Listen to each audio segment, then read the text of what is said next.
बहुत कुछ खोया। अर्जुन का गांडीव मौन हो गया था। भीम की गदा अब रण में नहीं गरजती थी।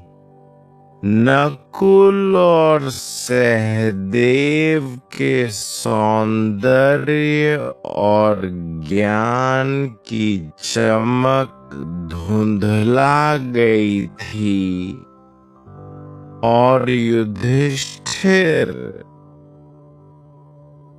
धर्मराज युधिष्ठिर, जिनका हृदय सत्य से सदा बंधा रहा, वे सबसे अधिक थक चुके थे।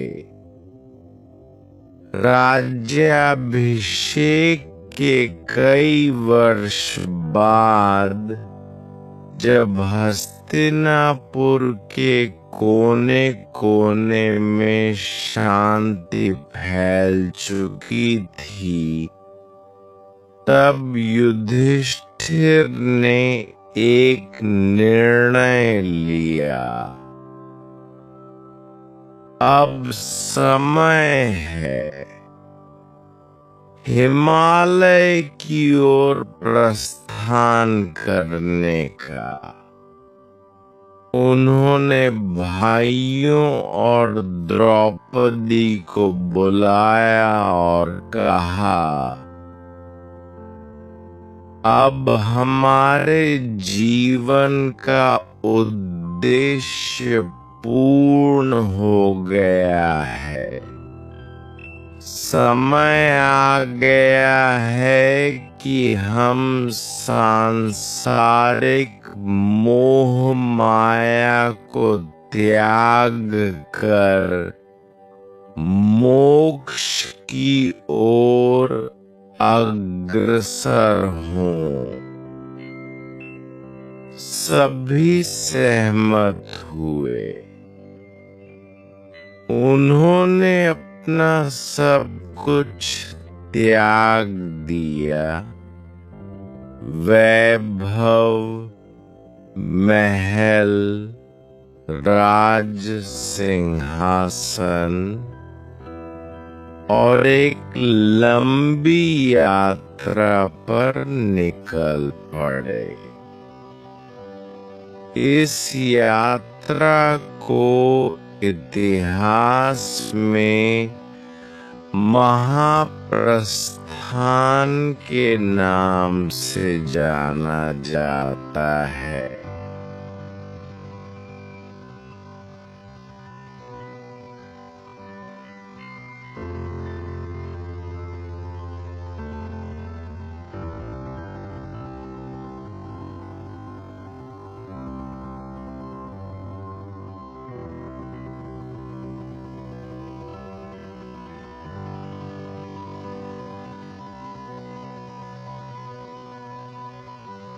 यात्रा प्रारंभ हुई।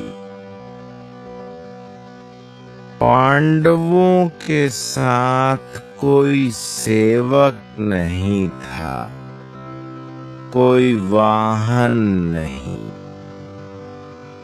केवल एक प्राणी उनके साथ जुड़ा। एक साधारण सा कुत्ता जो कदम कदम पर युधिष्ठिर के पीछे चलता रहा। भीम ने हंसते हुए कहा, भैया, ये कुत्ता भी क्या आपके साथ स्वर्ग की यात्रा करेगा?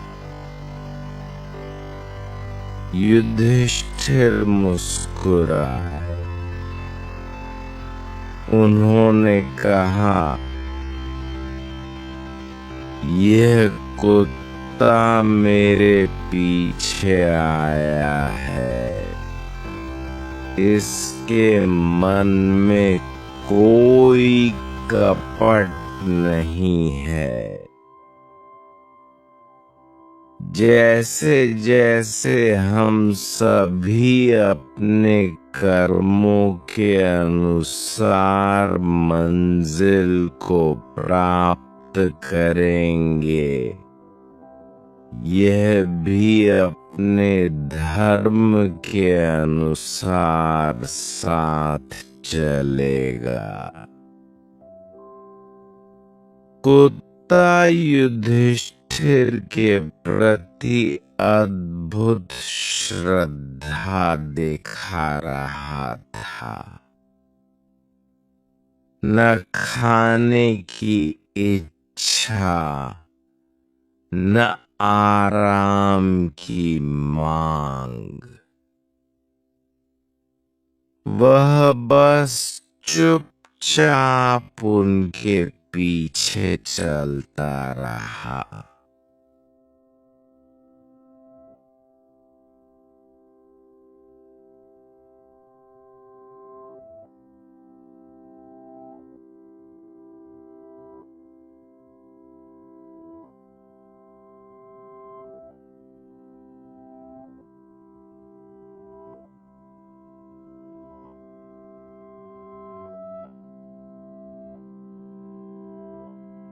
हिमालय की चढ़ाई कठिन थी। ऊंचाई बढ़ती जा रही थी। वायु पतली होती जा रही थी। द्रौपदी थकने लगी थी। उनके कदम लड़खड़ाने लगे। युधिष्ठिर ने देखा और रुक गए। मैं आगे नहीं बढ़ सकती, द्रौपदी ने थके स्वर में कहा। भीम ने कहा, मैं उसे उठा कर ले चलता हूँ। लेकिन युधिष्ठिर ने सिर हिलाया। नहीं भीम, यह यात्रा कर्म की है। जो जितना पुण्य अर्जित करेगा, वही उतना ऊपर चढ़ सकेगा। द्रौपदी जमीन पर गिरी और वहीं उनके प्राण निकल गए।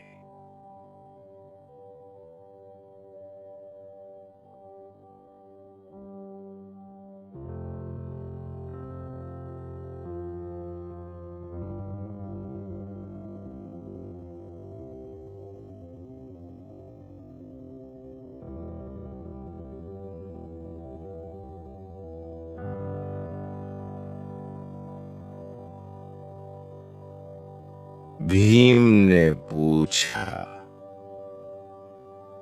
क्या यह न्याय है भैया? युधिष्ठिर बोले,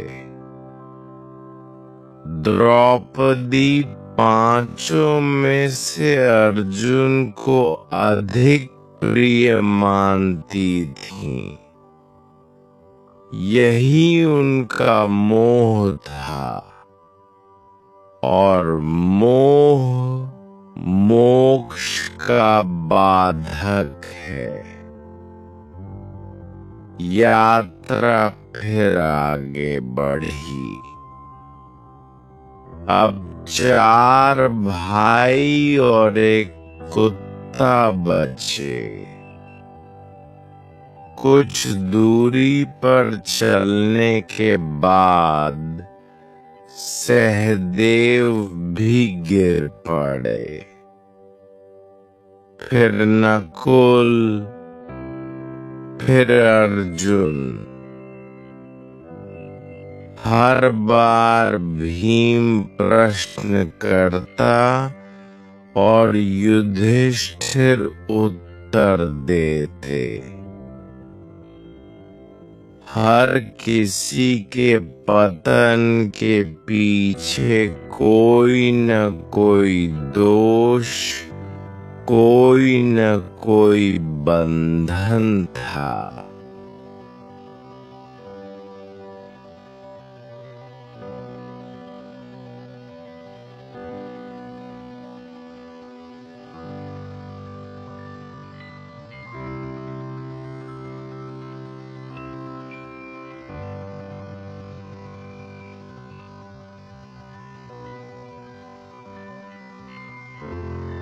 हिमालय की ऊंचाइयों पर अब केवल दो प्राणी रह गए थे, धर्मराज युधिष्ठिर और वह वफादार कुत्ता जो अब तक उनके साथ चलता आ रहा था। हवा में अब और भी अधिक ठंडक थी। चारों ओर सफेदी ही सफेदी, जैसे आकाश और धरती का अंतर मिट गया हो। युधिष्ठिर की चाल धीमी थी, किंतु निश्चय अटल। तभी दूर एक गहरी घाटी के किनारे पर्वत के पत्थरों के बीच कोई आकृति हिलती दिखाई दी। भैया, वह आवाज थी भीम की। युधिष्ठिर चौंक कर दौड़े। जहां तक पैर चल सकते थे वहां भीम पड़े थे। विशाल शरीर अब थका हुआ और दुर्बल हो चला था। आंखें धुंधली थीं, लेकिन भावनाएं अब भी स्पष्ट थीं। भैया, मैंने सोचा था मैं अंत तक साथ रहूंगा। भीम ने धीमे स्वर में कहा। युधिष्ठिर उनके पास बैठ गए। भीम, तुमने युद्ध भूमि में जो पराक्रम दिखाया वह अतुलनीय था। तुमने सदा अपनों की रक्षा की। अब तुम क्यों रुके? भीम ने आंखें बंद की।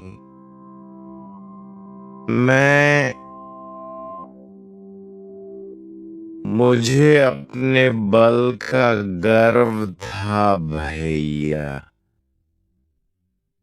जब युद्ध समाप्त हुआ मैंने सोचा कोई मुझसे पराक्रमी नहीं। शायद वही मेरा पतन था। युधिष्ठिर ने उनके माथे पर हाथ रखा। सच्चा बल वह है जो विनम्रता में झुकता है, परंतु तुम्हारा बल भी धर्म के लिए था।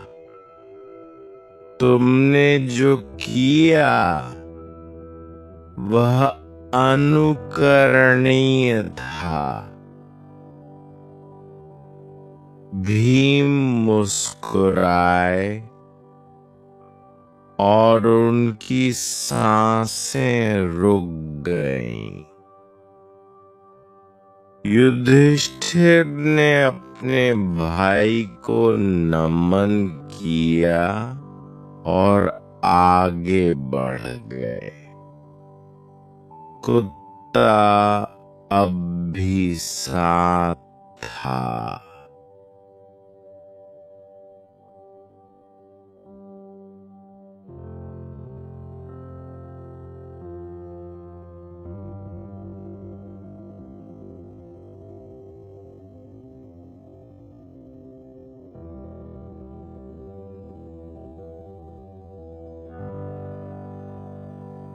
रास्ता और कठिन हो गया था। पर्वत की चढ़ाई सीधी हो चुकी थी और कई स्थानों पर बर्फ के नीचे गहरी खाइयां थीं।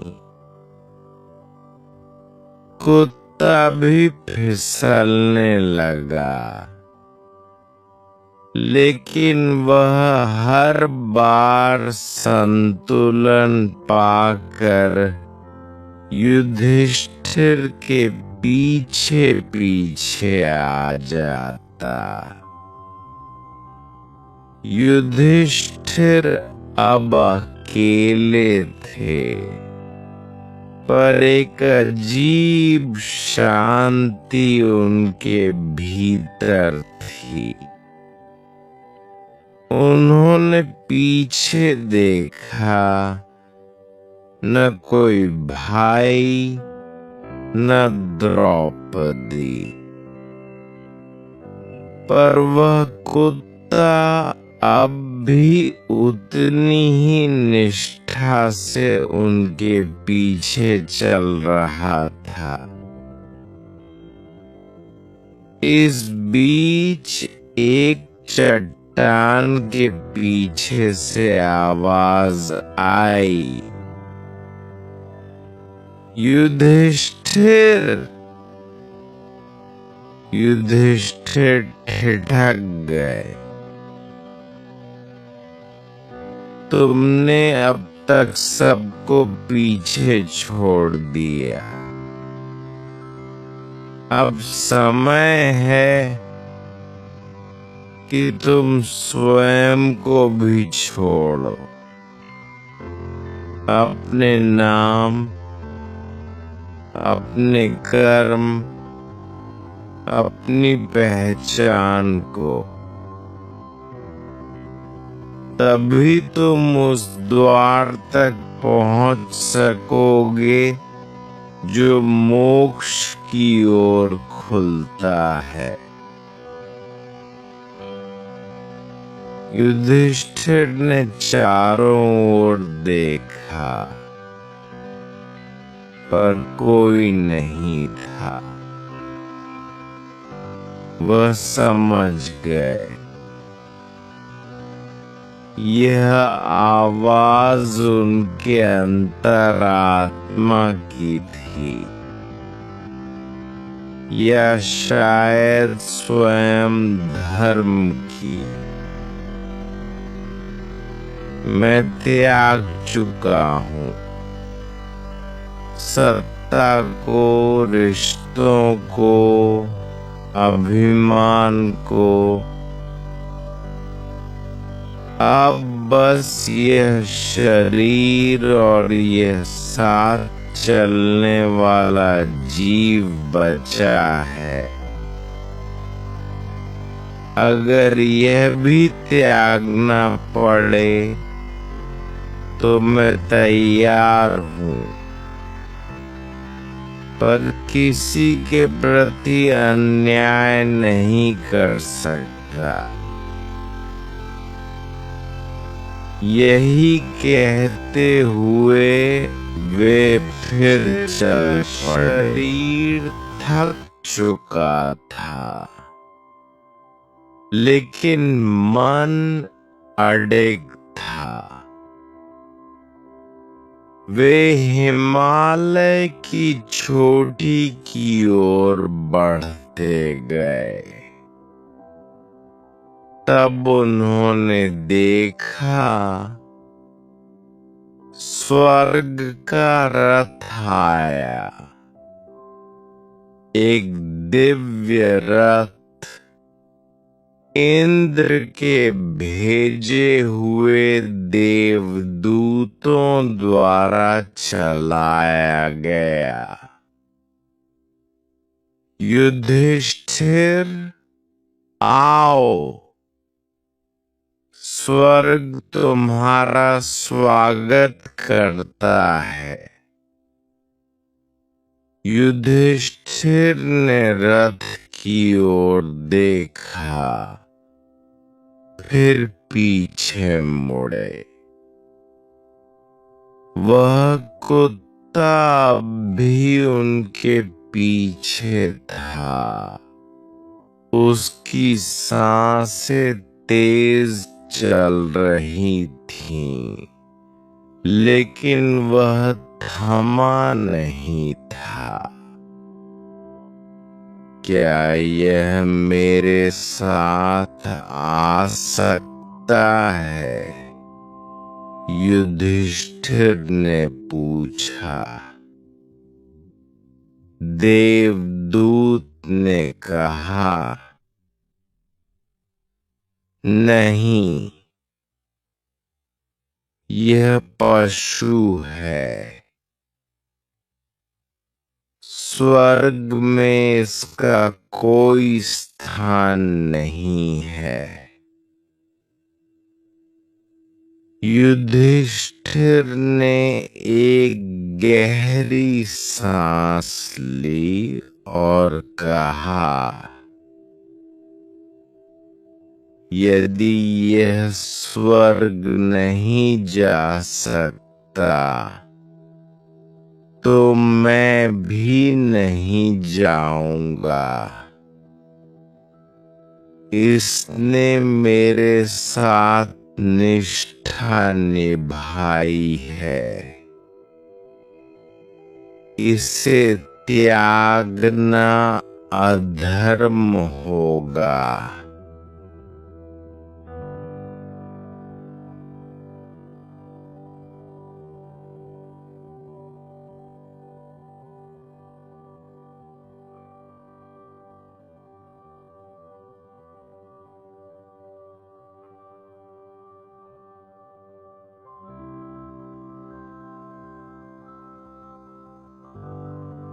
अंततः वे उस स्थान पर पहुंचे जहां आकाश और पृथ्वी का अंत होता प्रतीत होता था। एक स्वर्णिम द्वार, जिसकी दीवारें बादलों से बनी थीं और द्वारपाल स्वर्ग के रक्षक थे।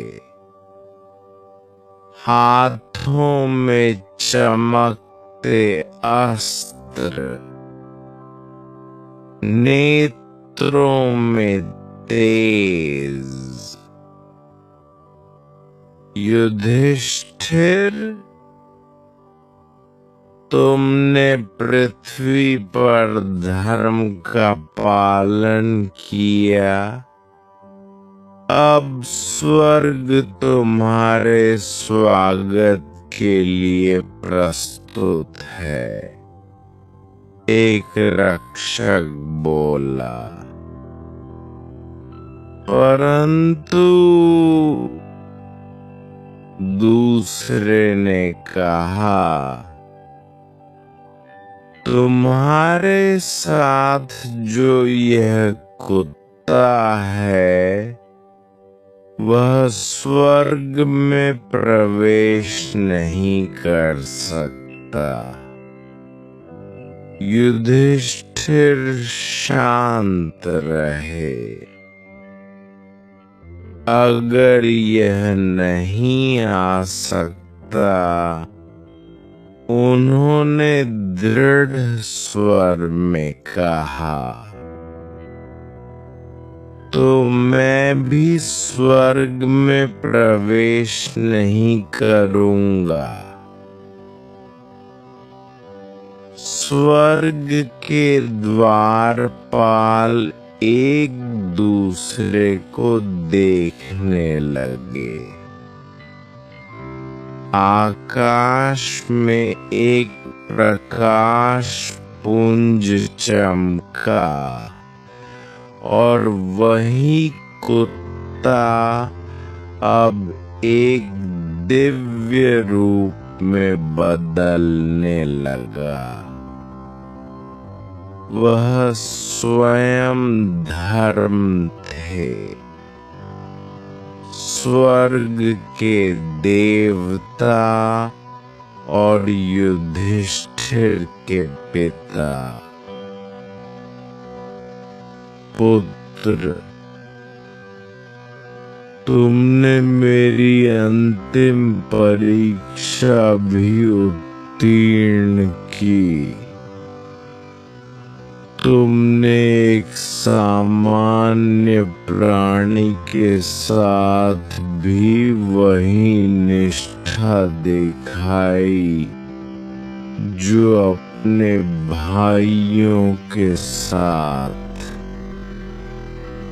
यह दर्शाता है कि तुम्हारा हृदय सच्चा है।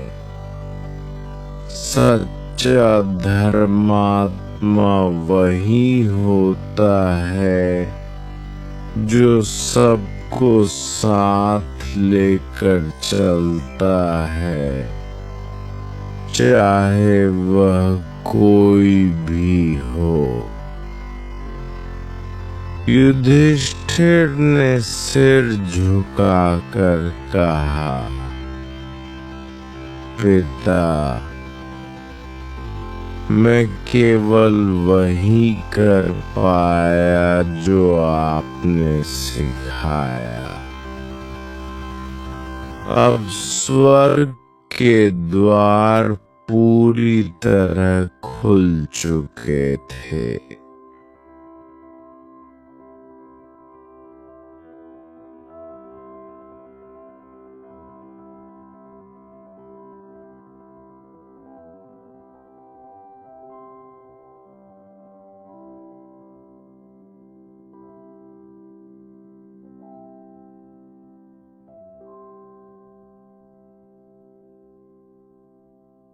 स्वर्ग के द्वार खुलते ही युधिष्ठिर ने एक मधुर दिव्य प्रकाश में कदम रखा। जैसे ही उन्होंने पांव आगे बढ़ाया, उन्हें चारों ओर अद्भुत संगीत सुनाई देने लगा। वीणा, बांसुरी और अप्सराओं की कोमल हंसी। हर ओर सुवासित पुष्प, स्वर्णमय भवन और शांत निर्मल नदियां बह रही थीं। वहां न शोक था न पीड़ा, केवल शांति और सुकून। युधिष्ठिर के चारों ओर देवता और सिद्ध महापुरुष खड़े थे। इंद्र, वरुण, यम, अग्नि सभी उनका स्वागत कर रहे थे। युधिष्ठिर, इंद्र ने कहा, तुमने सत्य और धर्म के मार्ग पर चलकर यह स्थान पाया है। तुम्हारे लिए स्वर्ग के समस्त सुख प्रस्तुत हैं। लेकिन युधिष्ठिर का मन विचलित था।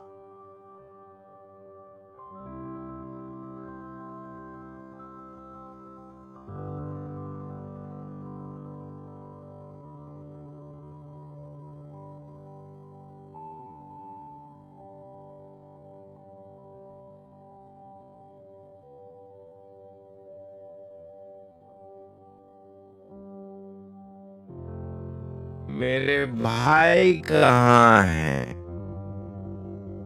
उन्होंने पूछा। भीम, अर्जुन, नकुल, सहदेव और द्रौपदी, क्या वे स्वर्ग में नहीं हैं? इंद्र के चेहरे पर एक क्षण की चुप्पी छा गई। वे नहीं हैं, उन्होंने उत्तर दिया। तो वे कहाँ हैं? युधिष्ठिर का स्वर दृढ़ था। वे अपने अपने कर्मों के अनुसार विभिन्न लोकों में हैं। इंद्र बोले। स्वर्ग के योग्य केवल तुम हो। युधिष्ठिर ने आंखें बंद की। यदि वे यहाँ नहीं हैं, तो मैं भी यहाँ नहीं रह सकता। क्या मैं उन्हें देख सकता हूँ?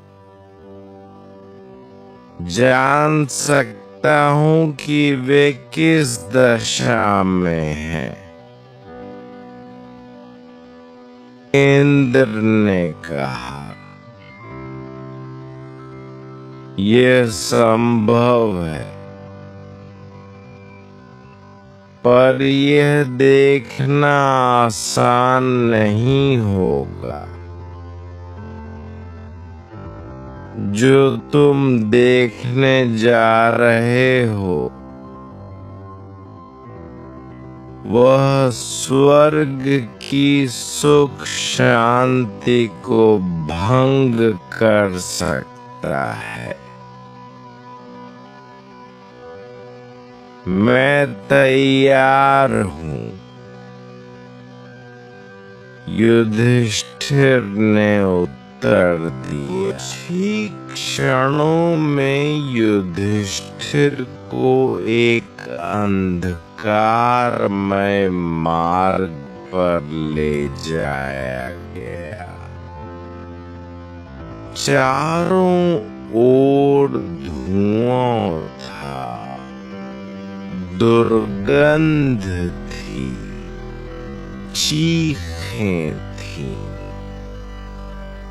नरक की घाटी में वे प्रवेश कर रहे थे।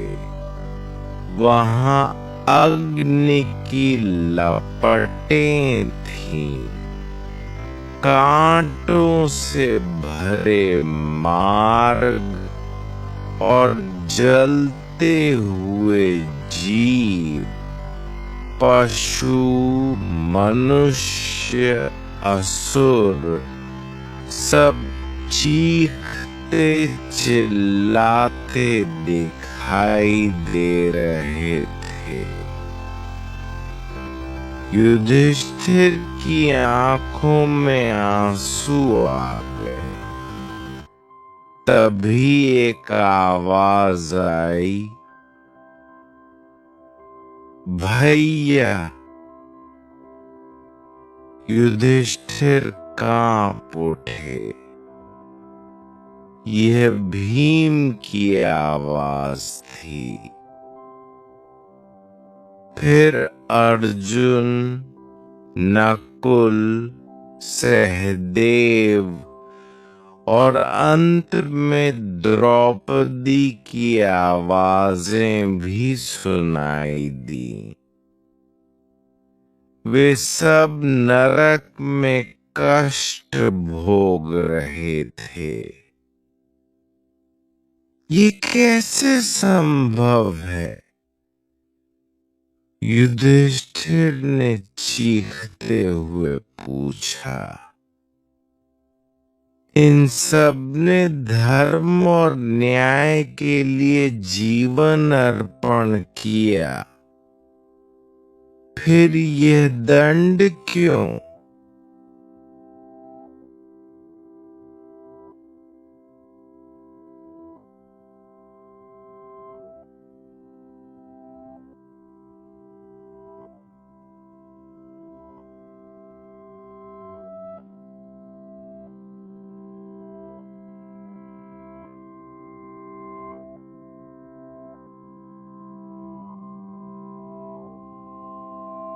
एक रहस्यमय स्वर गूंजा। हर आत्मा को उसके कर्मों का फल मिलता है।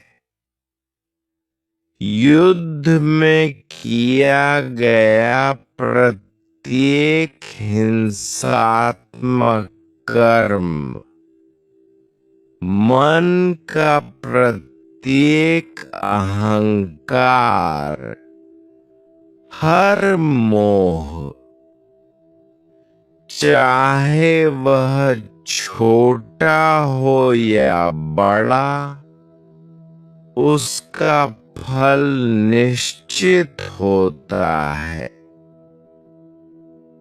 स्वर्ग और नरक केवल दंड या पुरस्कार नहीं, बल्कि आत्मा की शुद्धि के स्थान है।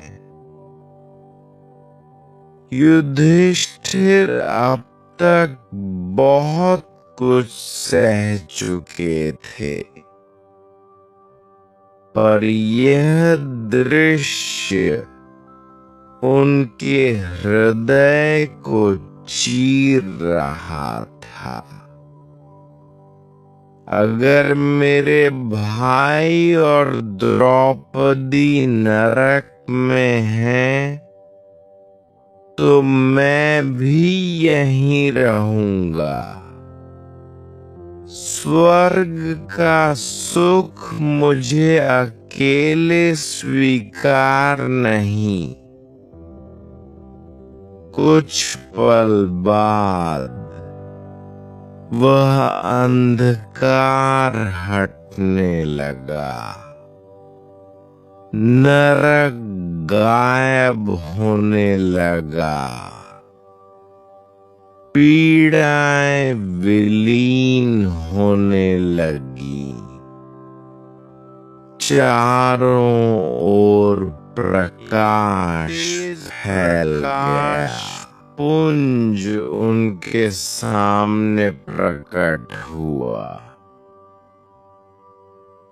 वह नारद मुनि थे।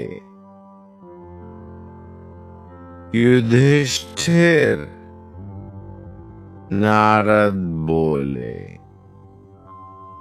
यह सब माया थी।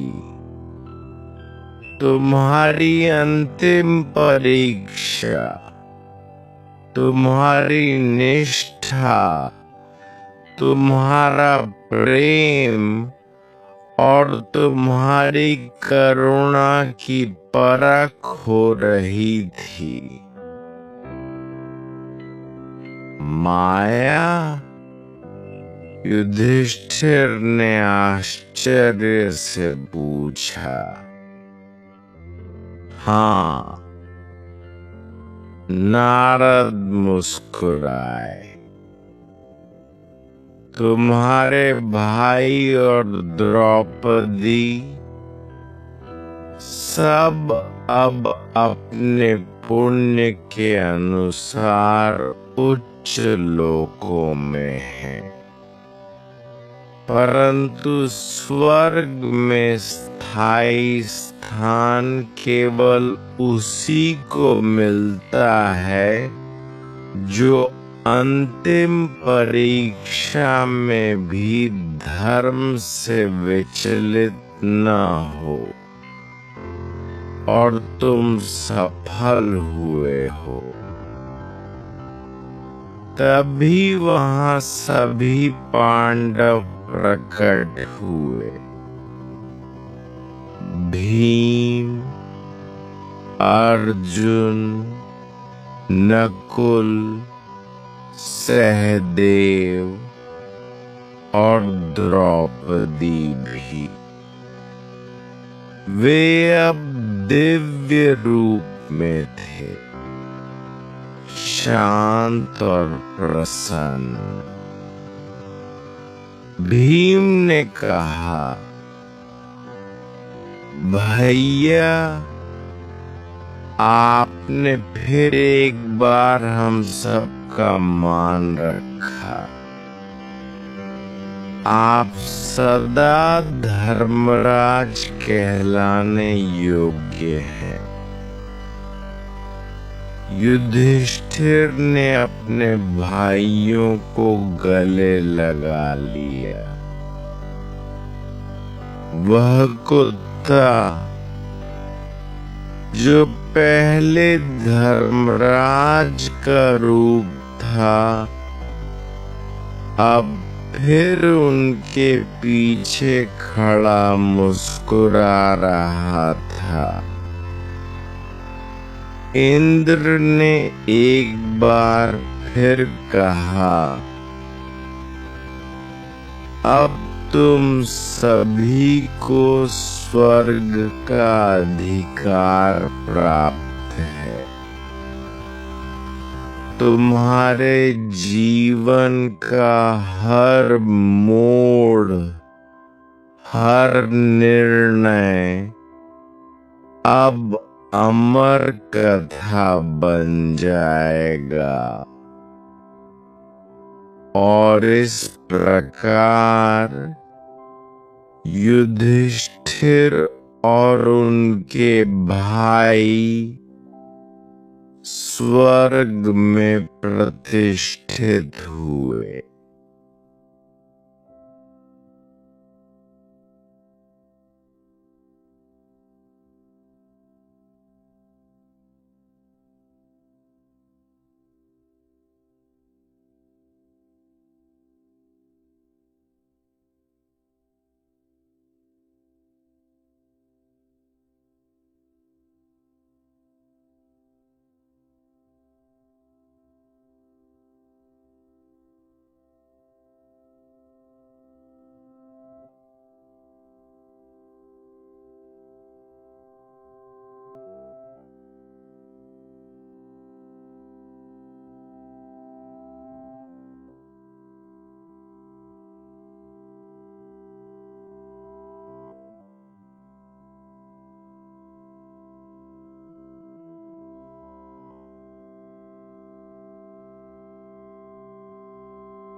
एक रहस्यमय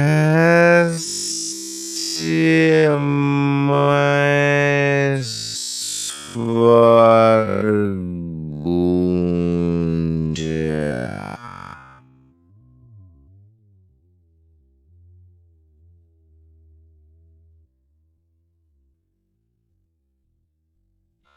हर आत्मा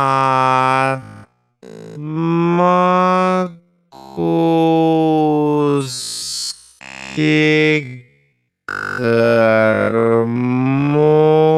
का फल मिलता है।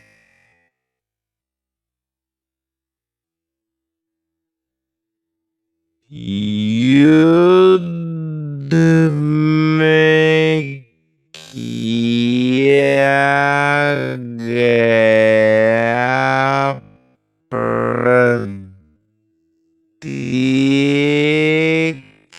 हिंसात्मक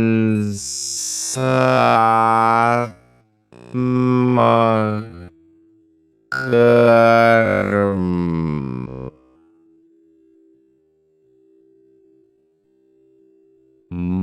मन का प्रत्येक अहंकार, हर मोह,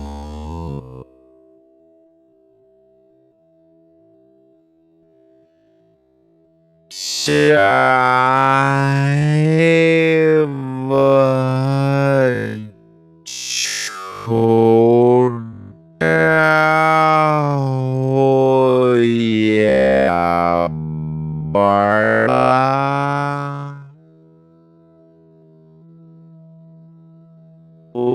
उसका फल निश्चित होता है।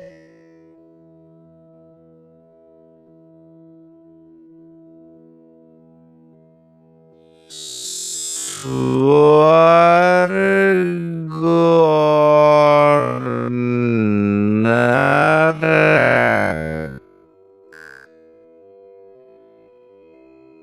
केवल दंड या पुरस्कार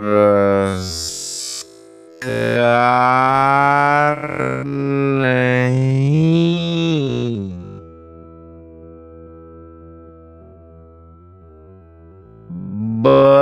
बल्कि आत्मा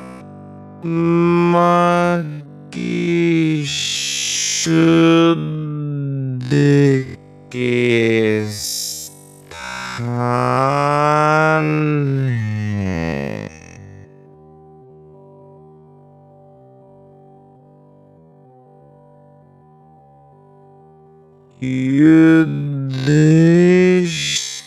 युधिष्ठिर अब तक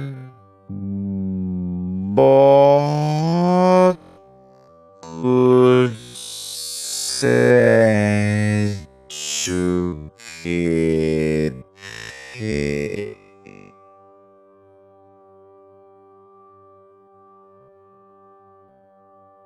पर यह दृश्य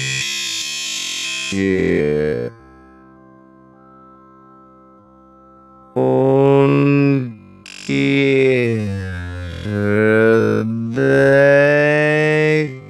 को चीर रहा था।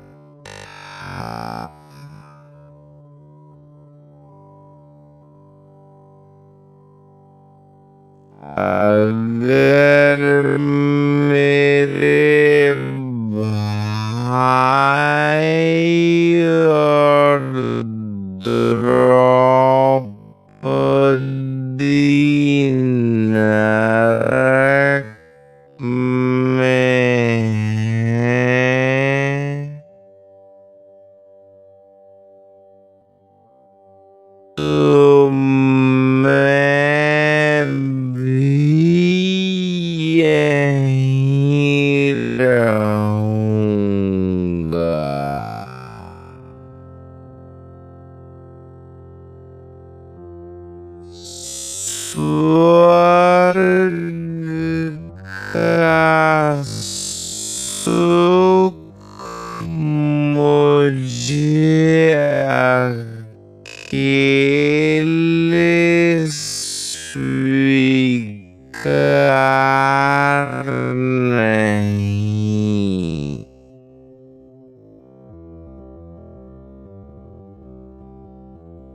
नर